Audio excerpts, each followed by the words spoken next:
For the past 16 years, federal law enforcement and intelligence professionals have used Section 702 of the Foreign Intelligence Surveillance Act to identify and minimize foreign threats to U.S. national security.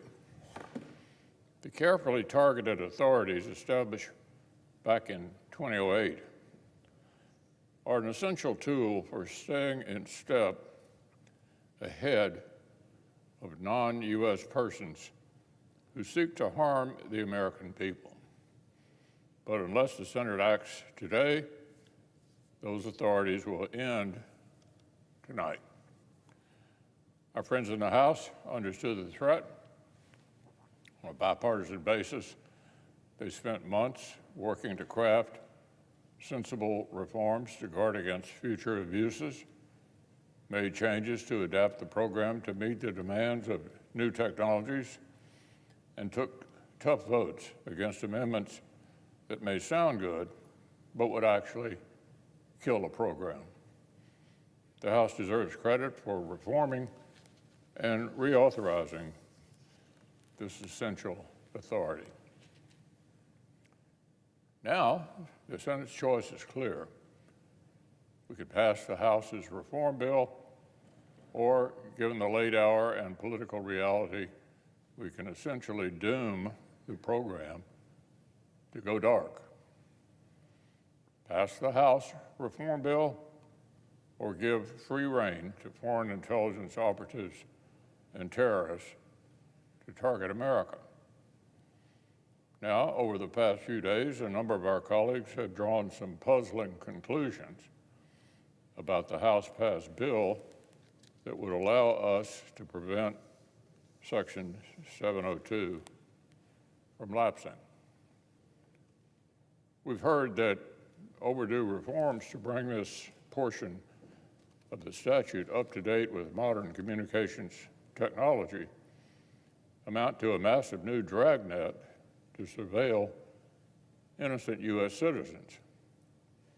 We've heard that if the House-passed reauthorization became law, a coffee shop's public internet could become a vector for bulk collection of America's sensitive personal data. Of course, the facts of the case are crystal clear. As I pointed out earlier this week, the federal courts tasked with overseeing the appropriate use of Section 702 authorities have already ruled that the fear-mongering about new threats to U.S. citizens' privacy was completely unfounded.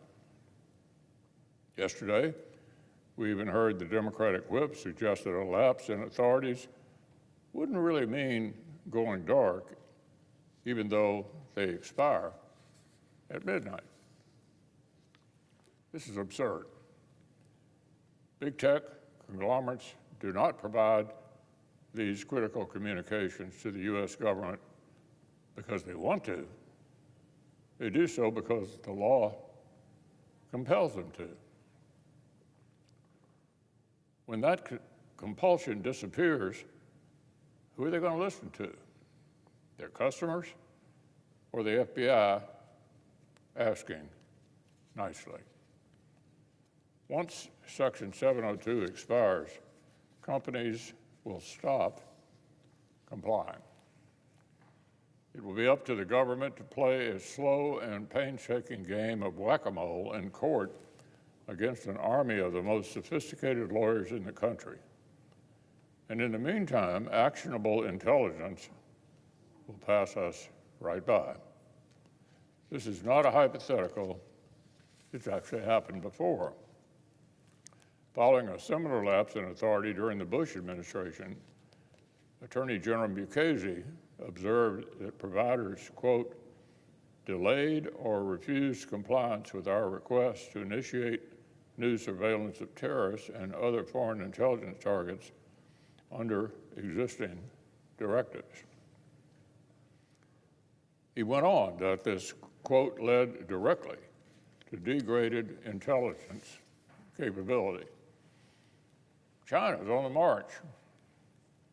Iran and its proxies are pushing the Middle East to the brink of war.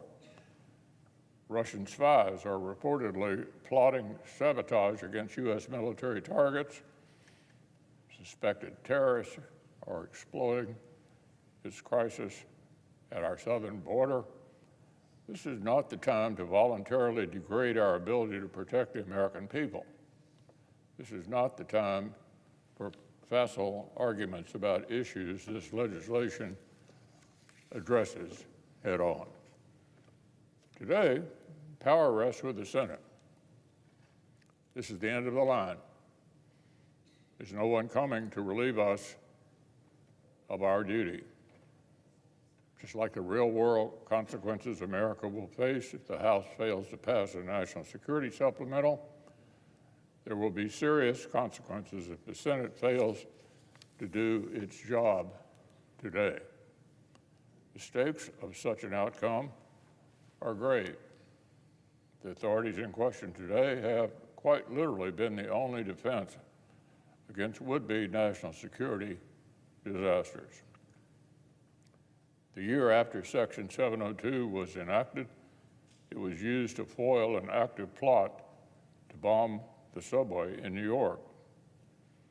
As our colleague Senator Cornyn explained yesterday, Section 702 was behind 70% of the intelligence community's surveillance of the cartels' synthetic narcotic operations last year.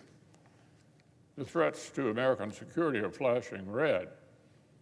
Our adversaries are as intent as ever on sowing chaos and violence. And a vote to send this critical legislation back to the House today is a vote to make their job easier. The Senate must not let Section 702 go dark.